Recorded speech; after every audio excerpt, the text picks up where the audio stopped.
views expressed on this program are those of the hosts, guests, and callers, and are not necessarily those of this station, its management, or other advertisers. You're listening to Transformation Talk Radio.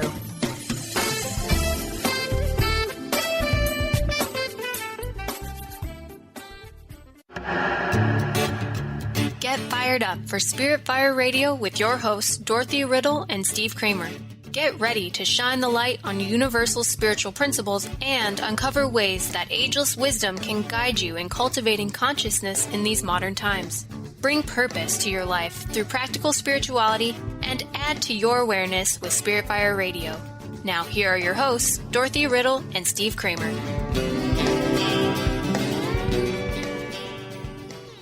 Hello, listeners. Welcome to Spirit Fire Radio. It is a joy and a delight to be with you. Dorothy and I are continuing on our month-long exploration of harmlessness, and it's such a delight in this world today to be talking about harmlessness and reminding ourselves of how important it is to turn the other direction away from a world that tends to focus on the harm and focus on the separation, and to create a new paradigm or an improved one where we're focusing more on harmlessness and ways to incorporate that into our lives. I look forward to our discussion. I'm here with my lovely co-host, Dr. Dorothy Riddle. Hi, Dorothy. How are you? Good. Hi, Steve. And I'm particularly glad that we're talking about this topic because, as we've said before, harm is so pervasive that it starts to be a norm. We start to get numb to it. And particularly in today's political environment, it's really important to be alert to all the different forms of harm around us and understand how we can proactively be harmless.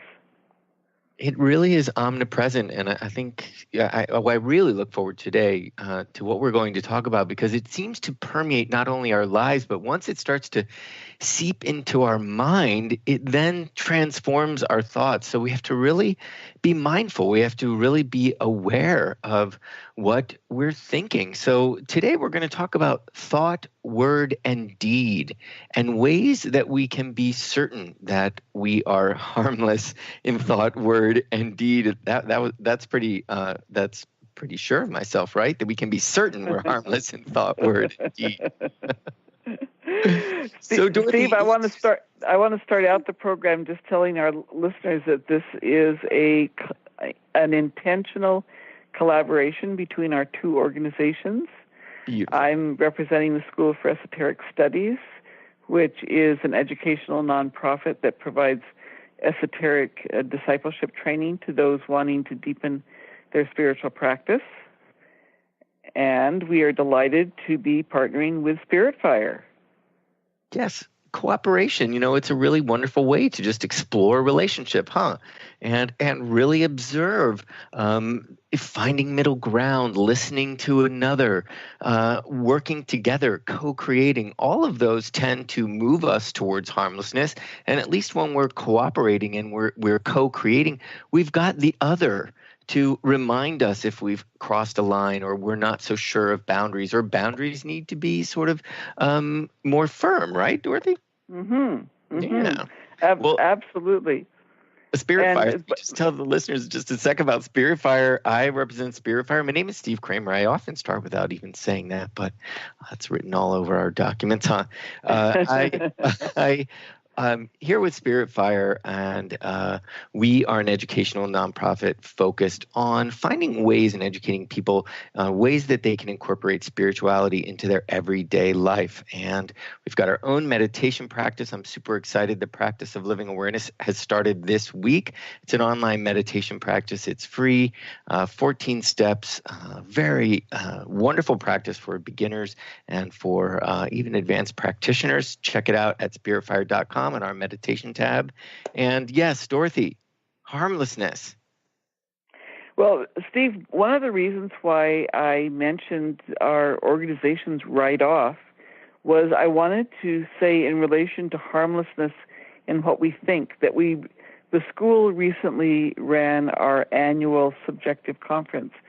And in the context of that conference, we were thinking about harmlessness, and the consistent feedback that we got from participants was that the most difficult arena in which to be harmless was in our thoughts.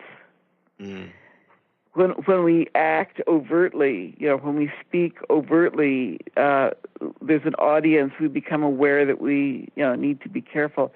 But in what we consider the privacy of our thoughts, it's easy to get just a little bit lazier, if I could say that, or not as mindful, not as careful about what we're thinking. Right, because you've got to check yourself. You've got to sort of keep yourself in check, and you've got to sort of exercise the observer. Mm-hmm. That leads me to want to talk about meditation. Yes. Yes. We use our mind constantly, and we've talked about, we had a whole month talking about right thought, right speech, and we talked quite a bit within that about thought form, that thoughts are actually forms. And so we come into contact with them all day, and as we think, we're actually creating a thought that exists actually in the ethers as a thing, much like a chair exists in a room. So we've got to get to know our mind. We use it all the time, but have we really taken the time to get to know it and to know its habits and know its patterns and perhaps even update its software every now and again? Our mind is actually located in a computer after all, so we've got to keep it up to date. So meditation is a wonderful way to do that. And in the beginning of much of meditation is really just getting to know the mind. There's a wonderful passage in a book called Rebel Buddha that I would recommend to any of our listeners. Is a really modern take on Buddhism and what is meditation, what is the mind. And there's a section called Getting Together with Your Mind, in which the author, whose name is Dzogchen Ponlop, he talks about taking your mind, getting to know your mind is like taking a new friend out for tea, that you simply have to be a good listener in order to get to know this new friend well and to build trust. You have to find a quiet place for this tea, get comfortable, be fully present, and just let your new friend talk, and that is your mind. So we find, a space for meditation. We get comfortable, we get present, and we simply observe. It's a bit like watching a wild horse being tamed. The monkey mind is what they call the mind that's always thinking, always moving, and our mind is doing that all the time.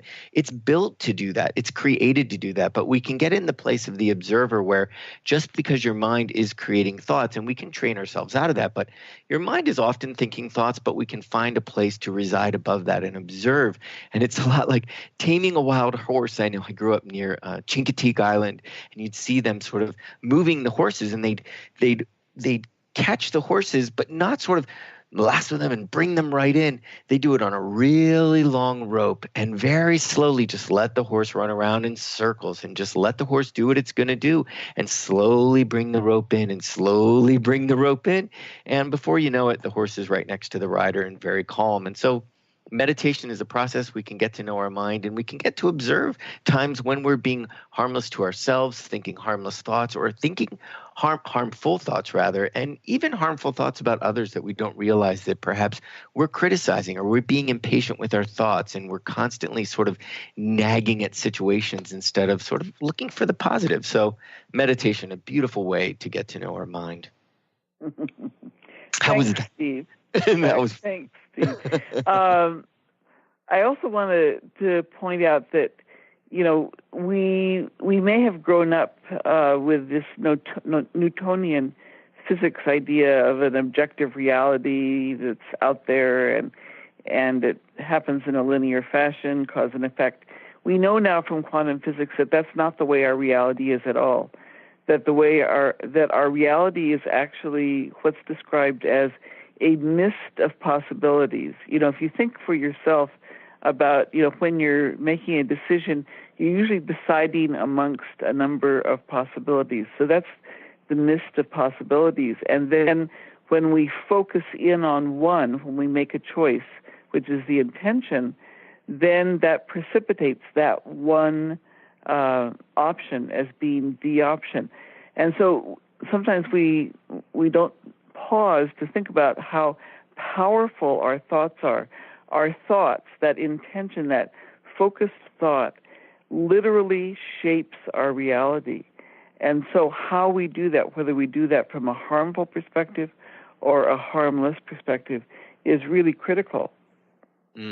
Choice, I'm right. It is free will, and it is we possess that. And it makes me want to mention your book, Positive Harmlessness in Practice, and I'm sure we'll bring it up regularly this whole month. But certainly there are so many wonderful aspects of quantum physics that are discussed in the book. It's called Positive Harmlessness in Practice, listeners. I would recommend it to all of you. Dorothy is somewhat of a scholar on harmlessness. And indeed, that idea of a multitude of realities, and it's our mind. It's our mind that thinks the thought, and it's as if it grabs it, right, from this sea of potentialities and brings it down. And then we start to create momentum around our thoughts. Once we lock in on a thought, what you'll find is that emotions arise, and they create even more momentum. So I always like to think of it as intention, relation, momentum. And it's that intention is the thought, and then relation, it's we find these emotions that relate to that, and we can sort of sense in our emotional field whether we're really excited about a thought or whether we feel a repulse or a negative reaction to a thought. And then if we stay with that thought, we really start to then act in a way that will create that as our own reality. So, those three, that 1, 2, 3, energy follows thought. And I like to think of emotions as energy in motion. Once we think the thought and that emotion starts, we are in motion to creating that as our reality. So boy, oh boy, indeed, watch those intentions and really take time with it, right, Dorothy? Right. And if any listeners haven't thought about this before, or you can monitor yourself in a social situation, watch whether or not you can tell what someone else is thinking just without words. We have phrases in our language like, he looked daggers at me. When someone is thinking a hostile thought, you can literally feel that thought coming towards you. It's just an example of how powerful our thoughts are and how important it is for us to work on being harmless in our thoughts. And to learn to dodge the dagger and not take it on is what I mean, actually. That follow that with your own thought and lock into that vibration. Move on, turn away and move on if you can. So listen, we are at our first break, Dorothy. We'll be right back, listeners, after these words.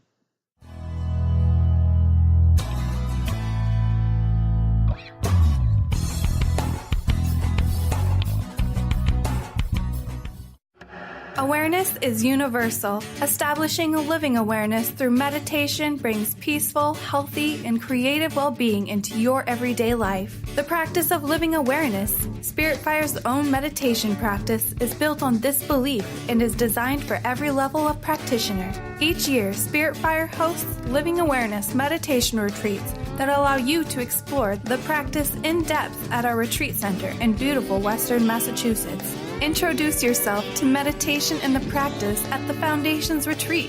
Attend, in silence, a silent meditation retreat focused on mindfulness, presence, and nature, or be engaged with the meditation sittings themselves at the Deepening Retreat. Start adding to your awareness and attend a meditation retreat designed to cultivate consciousness in your everyday life. For details on attending a Living Awareness meditation retreat, visit upcoming events at www.spiritfire.com. What if your body and mind were the compasses to the secrets, mysteries, and magic of life? Glenna Rice, co-host of The Questionable Parent, is inviting you to access all that is possible. Glenna is a 10-year certified veteran access consciousness facilitator who offers an amazing variety of life-changing classes and workshops. Work with Glenna from anywhere with teleclasses and workshops all over the globe. To learn more and see Glenna's current schedule of events, classes, and workshops, visit glennarice.com. Do you want to heal your body and mind? Your body has a lot to tell you if you just learn to listen to your intuition. Audrey Michelle, host of Rewired Life Radio, can help you peel away the layers that are holding you back from living your best life. Tune in to Rewired Life Radio. Learn to love, heal, Celebrate on Transformation Talk Radio every Wednesday at 12 p.m. Pacific, 3 p.m. Eastern. Connect with Audrey at audreymichelle.com. Calling all moms, it's time to awaken your vibrant, intuitive, loving self in every area of your life. Join host Debbie Pokornik as she shares thoughts, stories, and tools to help you stand in your power. Listen to Vibrant, Powerful Moms helping everyday women create extraordinary lives. Mondays at 2:30 Pacific, 5:30 Eastern. For more information about Debbie, visit empoweringenergy.com. That's empowering with letters NRG.com. Discover the healing medicine from the giant monkey tree frog Cambo. Cambo practitioner Ginny Rutherford and professional psychic Todd Rolson have come together for lively discussions of alternative healing medicines from the Amazon. Ginny and Todd bring you Cambo Talk Radio. Tune in each Monday at 1 p.m. Pacific to hear from guests all over the world with real life stories and the medicinal benefits of Cambo. For more information, visit cambokiss.com.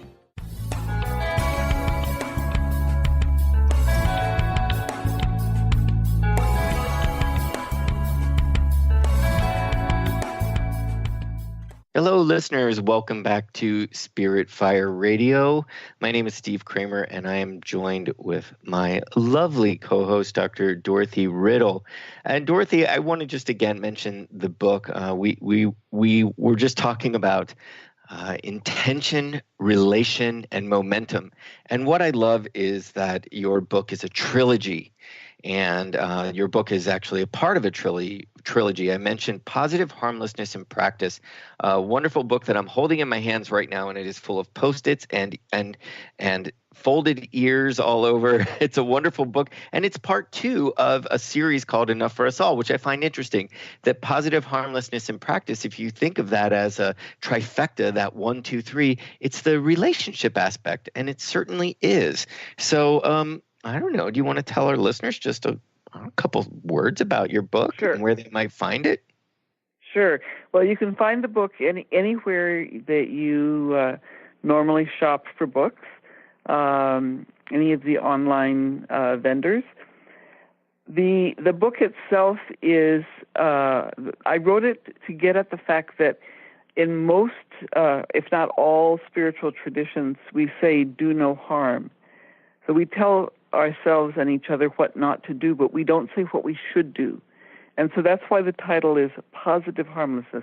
How do we proactively become harmless in an environment where, from all that I've been able to study, we don't actually have a shared experience of harmlessness. We may, in our personal lives, have little pockets of it, but our shared experience is really drenched with harm or harmful messages in many forms.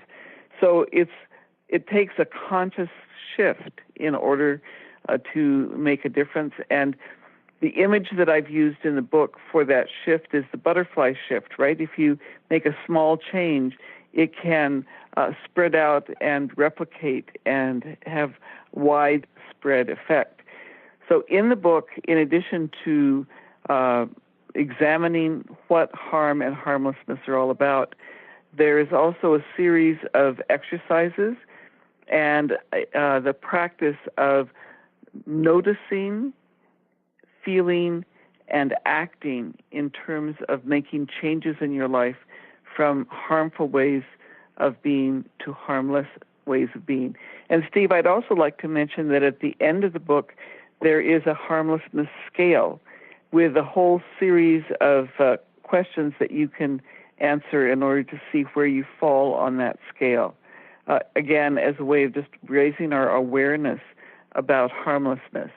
I will alert readers to the fact that while the book is available as an ebook, the ebook does not have any of the exercises or the scale in it. So if you want that part, if you want the full experience, then you need to get the actual book. And get the book, because those exercises are amazing, and the harmlessness scale is really quite profound, and even has a profound effect just reading the explanation of your approach and your observation and categorizing different attitudes that would lead to a score, a high or a low score. It's quite fascinating, and it's used. I mean, it's used in the corporate world. It's used by many people actually to assess harmlessness in the workplace. I believe I'm right on that. Yeah. Certainly is, and we'd love to have it spread. Yay. And, one thing just to mention again, and then we'll move on to really talking about putting harmlessness into practice, is that there's so much science in these books, Dorothy, and I really appreciate where we are in our day and age at this really dynamic crossroads where it seems that spirituality and science are meeting. And both of our organizations are steeped in the ageless wisdom that has been talking about consciousness. What is consciousness? How does consciousness come into form? And how are we an aspect of that consciousness? And how can we live a life that will actually promote and help the evolution of or work toward consciousness expanding? And that is the field of quantum physics, is really taking a look at how matter actually transforms energy. Energy transforms matter, and matter transforms energy. I'm sure you could say that a lot better than I could, but it's fascinating. The intersections of spirituality and science is what I'm getting at, and really wonderful read. Yes. Thank you, Steve. Thank you. Harmlessness in what we say. You had said in the book that you really wanted to offer practices, meaning like bring it out into our everyday lives, which really means putting the thoughts to words. Words are nothing more than thoughts actually clothed to become speech, to become denser vibration. So once we say something, it's out there, right? And to write a book, to lecture as you do, is really to put the words out there. Put the harmlessness, that out into our minds and into our everyday lives. That's very true. And I want to dispel a particular myth that I think has been with us a long time. There's a saying, sticks and stones may break my bones, but words will never hurt me, or names will never hurt me. And that's not actually true. The vibration in spoken language is very powerful. It does have an impact. And so I hope we can lay that to rest. If we think about different groups that have been oppressed, we think about the way in which they reclaim language that has been used that has been negative. The whole movement of black is beautiful, or within the gay community, reclaiming the word dyke as being a word of power as opposed to a word of denigration. And there are a number of examples like that. But most importantly, remembering that language shapes how we understand our experience.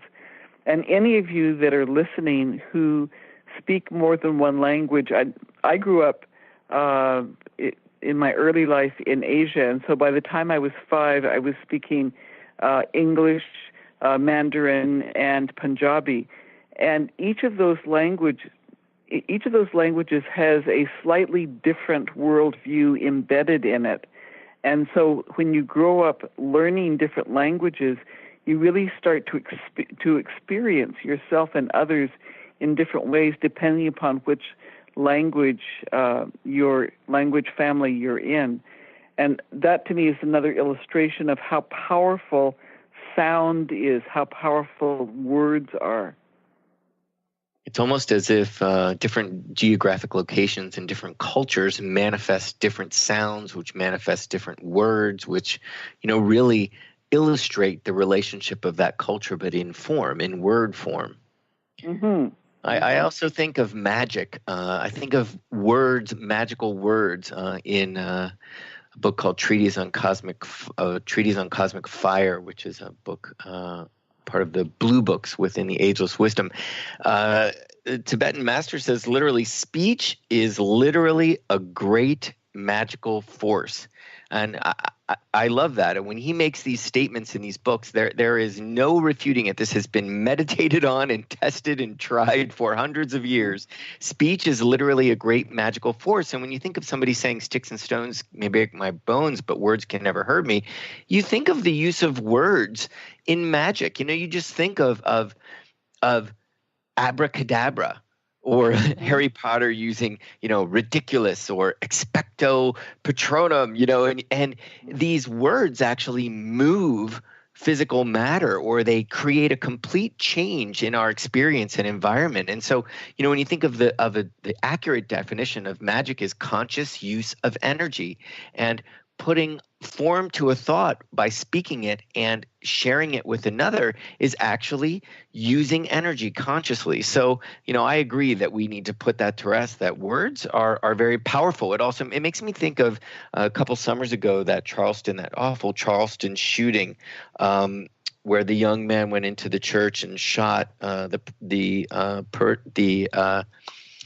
practitioners, the parishioners, and at the trial, the relatives of the perpetrator literally stood up and said, "I forgive you." The quote is, "I forgive you.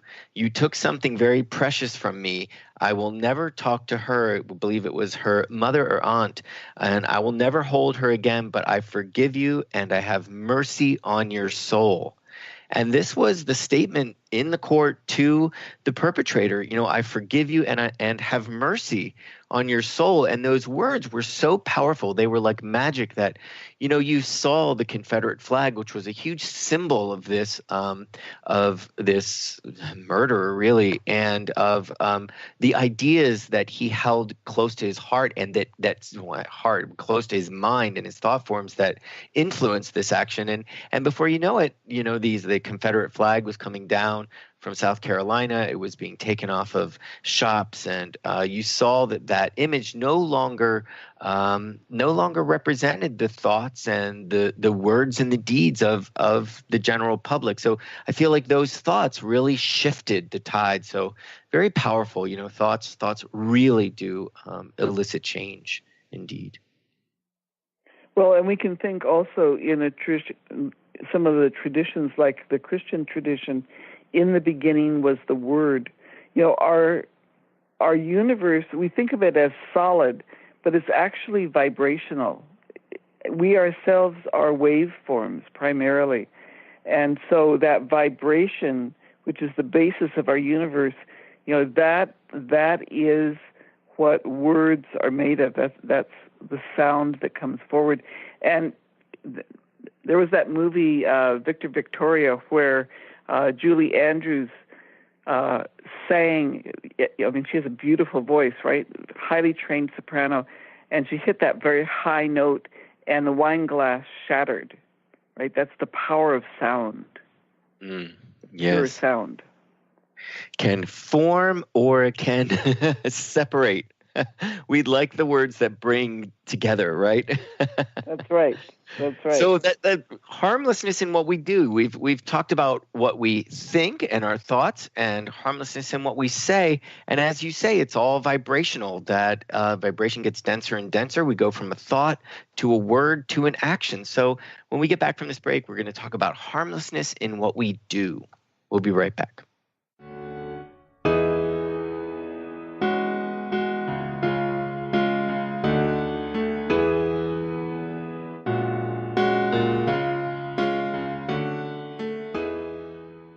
Tune in to Lucid Planet Radio with Dr. Kelly Neff. This hit show will illuminate your senses and empower you beyond your daily stressors and hardships. Renowned psychologist and author Dr. Kelly will captivate you with far-reaching topics and amazing guests as you wake to the greatest version of yourself. Learn to tap into your intuitions, think critically about our world, heal emotional and psychological wounds, and follow your passions to live your dreams. The Lucid Planet. Welcome home. Visit lucidplanetradio.com for more information. Hi there, my name is Audrey Michelle, host of Rewired Life Radio and a spiritual growth coach. I talk about this all the time on my show, listening to your body and acting on intuition. What do these things even mean? Here's the thing. About 10 years ago, I figured out I was doing it all wrong. I wasn't unhappy, but was I really happy? And then life sent me a spiritual smackdown, like it does, because I wasn't listening to my best resource, my body and my intuition. I was living from a place of fear. I was stressed and I was in pain, and I seemed to be happily unhappy. Mostly I just didn't know what I didn't know. And what I didn't know was that my body and my intuition had all the tools I needed to live life as my best self. I'm sharing the tools I have learned over the last 10 years of my healing journey in my online class, Soul Awakening, beginning September 19th. Learn more. Go to audreymichelle.com/awaken. That's Audrey Michelle, spelled MICHEL.com/awaken. Gain powerful insight and practical tools to support you on your spiritual journey. Access your higher self and tune in every second and fourth Thursday at 12 p.m. Pacific to A Life Untethered with Andrew Martin, Walking the Path of Freedom. Andrew is a highly attuned, intuitive oracle, energy worker, spiritual teacher, and international radio host. For more about Andrew and his services, visit thelightedones.com. Known for his keen sense of humor, contagious smile, and extensive esoteric wisdom, EJ translates deep spiritual wisdom into practical advice to empower you to live your happiest, most fulfilled experience. Mystic Living Radio, Deep Spiritual Wisdom, Practical Advice with EJ, Eliyahu Jihan. This hit show delivers profound experiences for all who want to live life to their deepest desires. Tune in monthly for Mystic Living Radio. Learn more by visiting vitaltransformation.org. Thrive is what we experience when our mind, body, and soul operate as one. When we thrive, we excel on all levels. Thrive is the mindset that matters. It is essential to our being. Have you ever found yourself looking for the instruction manual on how to thrive? You'll find everything you need to help you feel strong, powerful, and peaceful in your own body. So don't waste any more time. Visit thrivebyjen.com today.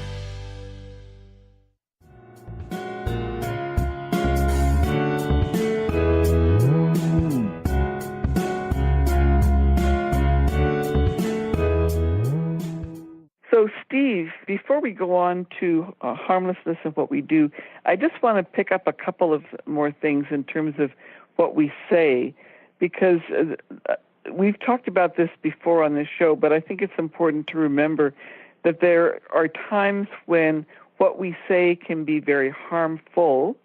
For example, if we offer unsolicited criticism, and we can also be harmful by not speaking, by remaining silent when someone else is being denigrated, for example.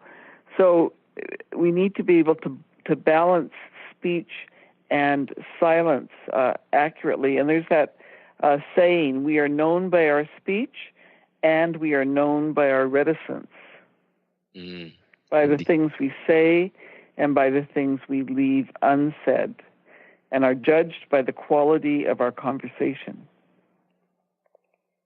Indeed. Well, and that reminds me of those, remember the 3 ways of evaluating what you were saying?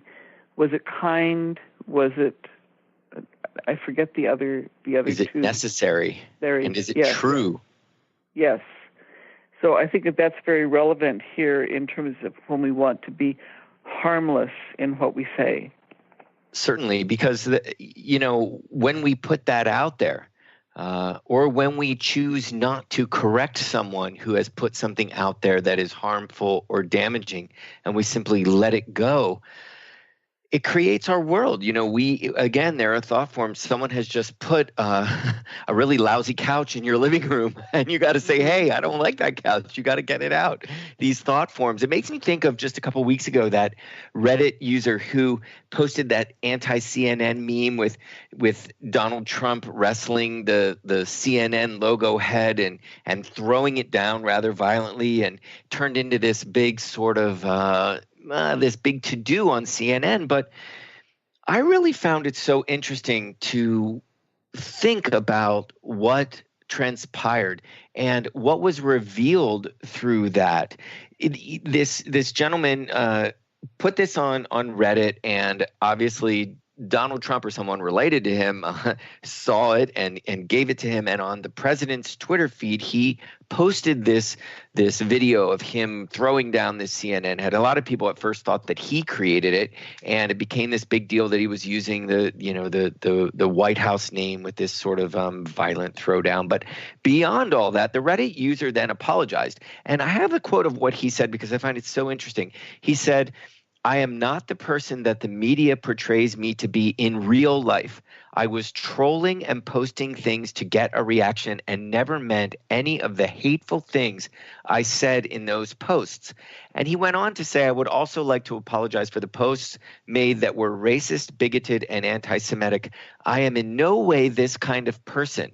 I love and accept people of all walks of life. I do not advocate violence against the press."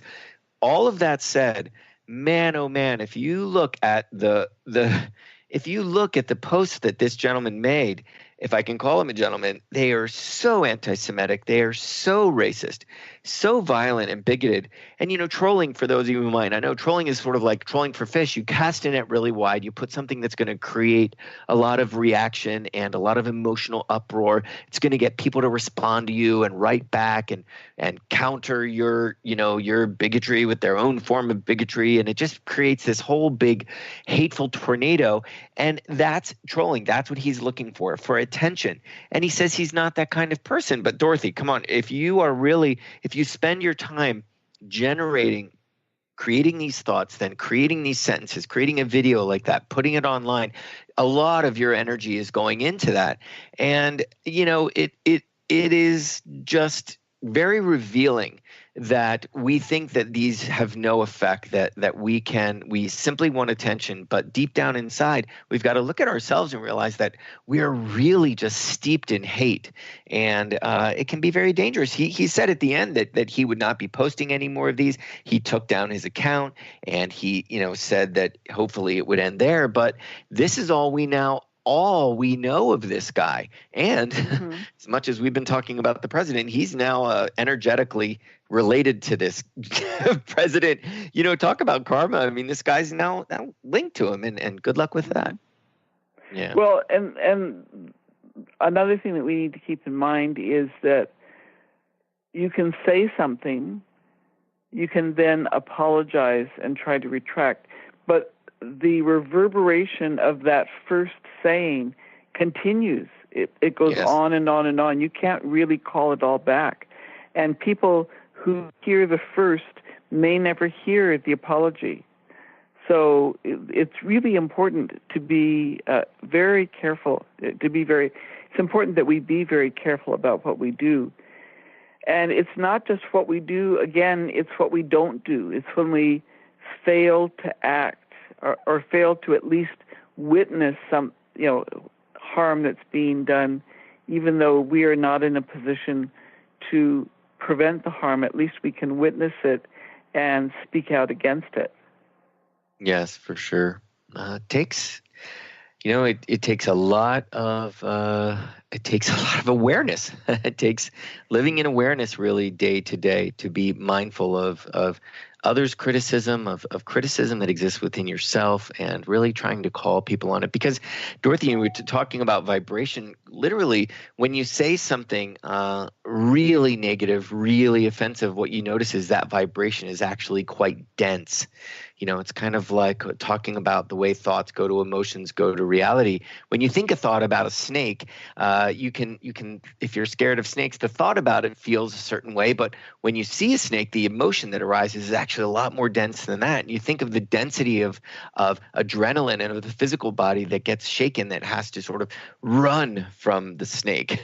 So really, when we're in these really sort of negative, critical, dark places, the energy tends to get quite dense. So we really have to work at lifting up and creating space and allowing and just creating a higher, lighter, finer vibration in our lives and in our relationships with other people, for sure.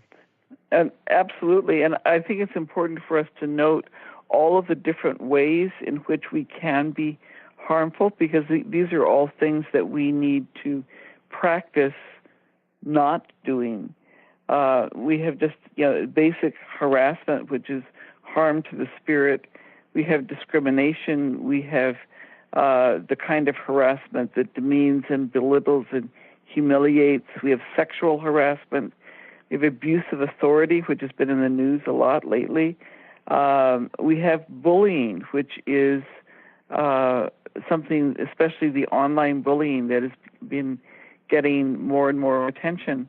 But it happens, again, it's one of those things that happens so frequently that we become kind of numb to it, and we just expect that it will happen, but it is not appropriate. And this political environment right now with our current president, this kind of bullying and negative fake news, all of the different ways of harassing and putting down another person are becoming very common features of everyday news. So we need to be on high alert that we're not absorbing this and that we're not modeling it in our own behavior.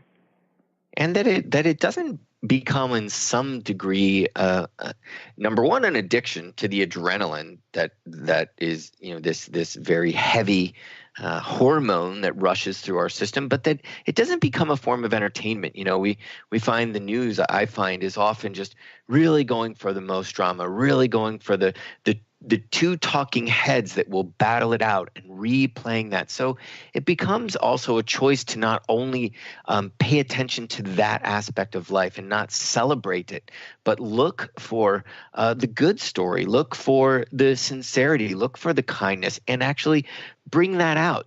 Find ways to talk to one another in ways that are supportive and in ways that are complementary, and really take note if your focus tends to constantly be drifting towards the drama, and just make it your intention to move in the other direction. I think that's just always so helpful to be aware of that sort of when bullying and trolling become just all about attention and a rush, it can be a very dangerous thing within our human nature, I find. Well, Dorothy, it brings us just to another break, and we're going to wrap up this show on harmlessness. I look forward to next week.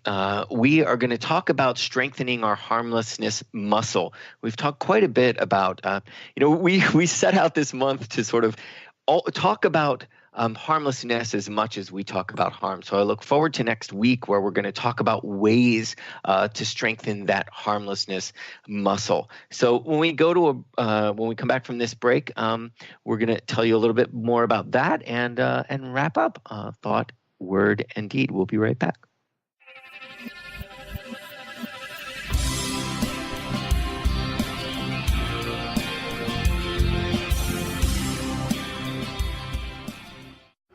Awareness is universal. Establishing a living awareness through meditation brings peaceful, healthy, and creative well-being into your everyday life. The practice of living awareness, Spirit Fire's own meditation practice, is built on this belief and is designed for every level of practitioner.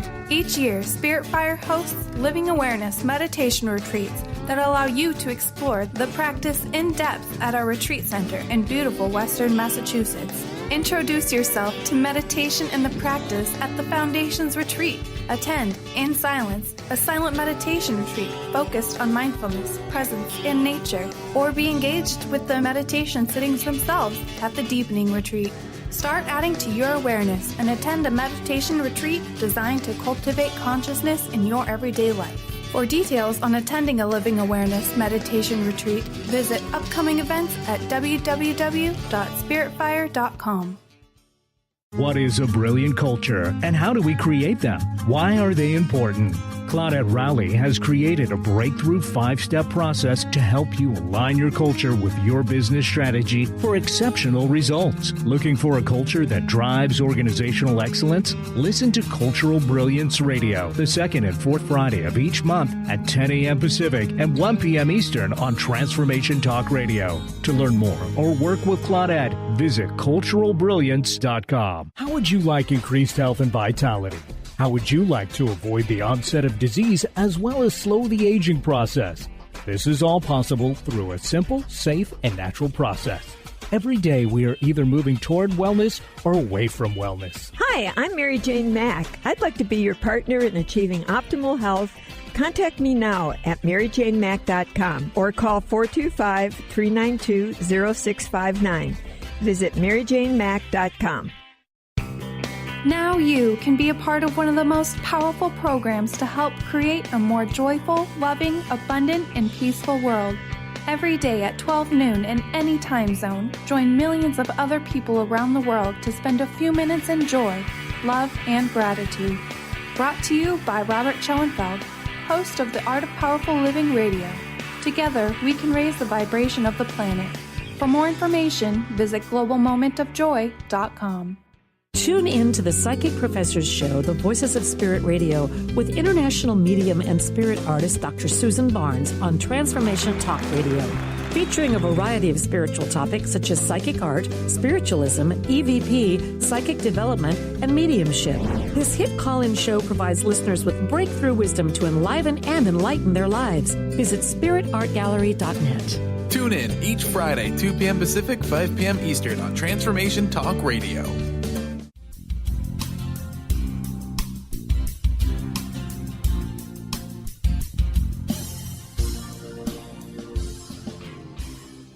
Hello, welcome back, listeners, to Spirit Fire Radio. I'm joined with my lovely co-host, Dr. Dorothy Riddle, and we have been talking about all month, the month of July, about harmlessness, ways in which we can bring harmlessness into our lives and really create a peaceful, more kind and generous, respectful world. Dorothy, some more words on harmlessness? Well, Steve, I just want to take a moment before we dive back in to comment to our listening audience that this show marks the end of a half year of this collaboration. Isn't that amazing? That is amazing. Yeah, 6 months of collaboration between the School for Esoteric Studies. You can find more information about us at esotericstudies.net. And Spirit Fire at spiritfire.com, right, Steve? Indeed. And we have covered so much, Dorothy, when I think back to starting with humanity. I mean, really, we started with the biggest topic ever, which is who are we and why are we here and what are we doing? And we seem to just be refining it more and more each month. So I've loved how each month really seems to build upon the last. And I got to say that the Hope Month was just really profound. And so much of what we discussed on that show really stays with me. I find myself pondering it quite a bit and putting it into action. So listeners, yes, please, on Transformation Talk Radio, look at our archives. And you can also find them at spiritfireradio.com. And they're also on the School for Esoteric Studies website. Yeah, wonderful. Yeah. So, Steve, we can think, before we end the show, we can think about ways in which harmlessness, the whole topic of harmlessness, links back to other things that we've talked about. I'm thinking particularly about the fact that harmlessness involves a strong moral compass, that behaving in a harmless manner is, what it is acting for the common good. You know, instead of thinking, being so self-absorbed on, what do I want, what's important for me, really putting ourselves in the context of the whole and thinking about what is best for the whole. And I think it's important that we keep in mind that being harmless does not necessarily mean being kind and friendly. It's not that kind of smile and everything's wonderful, because there are aspects of harmlessness that are, well, some people may experience them as quite harsh, because being harmless involves ending harmful behavior. It means eliminating ways that we behave that are harmful to ourselves or to others. And that's a very specific set of actions and reflections that is absolutely critical if we want to, in fact, be harmless. Well, Dorothy, I also think of that intentions, this talk of intention, when you say that harmlessness doesn't just equal being kind or being friendly, that it's not the same as desire, like sort of wanting the world to be peaceful and wanting people to practice goodwill. That intention has a will aspect. It's goodwill, that there is actually movement, that there's action. So I find that when I think of if you think, well, I'm kind and I'm friendly, then I'm being harmless. Well, no, you've got to actually participate in the world and actually work to expand and to notice and to get involved in situations that might need a reframing or just might need to be tinctured and might need more of an intention to create a different sort of reality for us all. So, I would definitely agree with you. Yeah, and setting limits is part of that. I'd like to share a personal story, if I might, because I think this may illustrate some of the complexity here. We have a responsibility to not be complicit, to prevent harm. And at the point of time, this is years ago now, both of my parents have passed on, but at the time when they were separating, well, they had separated and they were in the process of getting divorced, they remained good friends, but the process of that separation was painful. It was particularly painful for my father, who really, really did not want to divorce my mother. And my mother at that point was living out in the desert in southwestern United States. And my father came, he was in a station wagon. He'd been living back east. He came in a station wagon and he parked in a campsite right next to where my mother was living. And this was in the summer. It was like 100 degrees, 105 degrees. And he's living in this station wagon. And, I thought about it and I thought, this is not a situation that can continue. It's not good for his health. It's not actually good for the future of whatever friendship, relationship they were going to have. And so one evening I went down to the campsite and I said I needed to talk to him, and I told him that he needed to leave. He was very, very angry at me and said it was none of my business. I said, I'm saying this out of love. You cannot stay here. You know that you're separating. You know that the divorce is in process, and you have to get on with your life. You have to take better care of yourself. You cannot stay here. That was a very hard message for him to hear.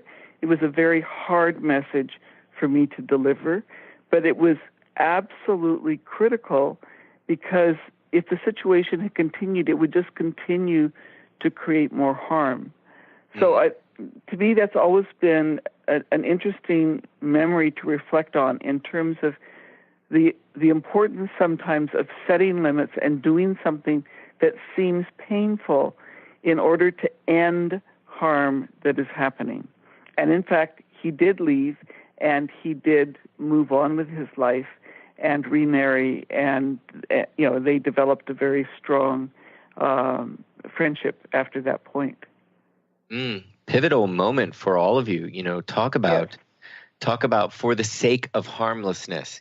For the sake of no harm on any level. That you have first of all, you've got the power to observe from a higher place and do what's right. It makes me think of strengthening our harmlessness muscle, which is what we're going to talk about next week. And there, I'm sure you learned so much, and it made all of you stronger. And I hope generated respect. I hope in the end that he saw that was the best for himself and really sort of honored your choice to do that.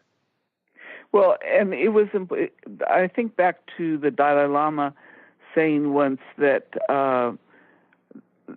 it is appropriate to kill someone if you are helping end them creating negative karma.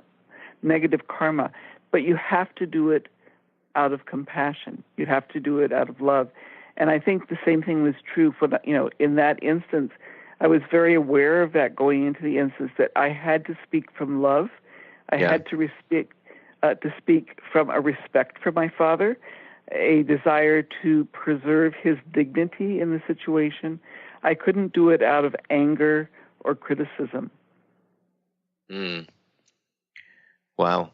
Yeah, that has to come from a very distinct vibration, and one that takes some time to practice indeed. Wow, good for you. Well, Dorothy, that brings us to the end of the show. Beautiful. I hope listeners, you can think of, look back at some hard decisions you made that you learned something and see that it was for the better. Essentially that's what we hope all of our actions are doing is creating a better situation for others, for ourselves, and making the world a better place, a higher vibration place. That's the spiritual path. It comes in many forms, huh? Absolutely. Well, Dorothy, I look forward to next week to talk a bit more about that, about strengthening our harmlessness muscle in ways that we all can practice harmlessness and bring that more into our lives. And then it made me just think that the next month is on compassion. So I look forward to hearing more about that statement from the Dalai Lama and really pondering compassion and really the stability that it takes to come from a place of love and respect, even in those difficult moments. It is really something we all can aspire to. All right, Dorothy, it's been a wonderful conversation. I'm so happy every week when we're together having these great talks. Me too, Steve. Talk to you next week. All right. See you. Thank you, Justin. You're welcome. Have a nice day, everybody. Thank you for listening to Spirit Fire Radio. Tune in each Wednesday at 9 a.m. Pacific, 12 noon Eastern for your weekly guide to purposeful living and practical spirituality. Join hosts Steve Kramer and Dorothy Riddle as they shine the light on universal spiritual principles and uncover ways that ageless wisdom can guide you in cultivating consciousness in your everyday life. Add to your awareness with Spirit Fire Radio. To learn more, visit spiritfireradio.com.